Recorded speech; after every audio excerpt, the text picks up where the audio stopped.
Today we are here at Siaya Institute of Science and Technology to witness the official opening of Siaya County Term 1 Games and Sports. We are very happy to be associated with the Siaya Secondary School Sports Association. We as KUPPET Siaya, we have always been a partner, and we do participate in supporting and sponsoring this particular activity. We have provided all the water that is going to be used in this activity. We have also donated trophies that are going to be awarded to winners in this activity.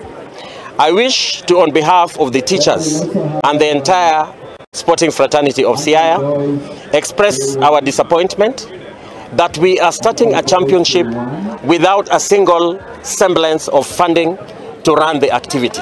From here we are going to Senge High School. We know drama festivals are going on, and we suspect the story is the same.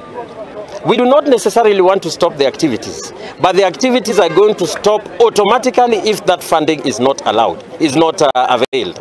I want to state here that we as KUPPET Siaya, we are not going to negotiate on this, and we are not going to take anything other than funding of these activities. That is our bare minimum.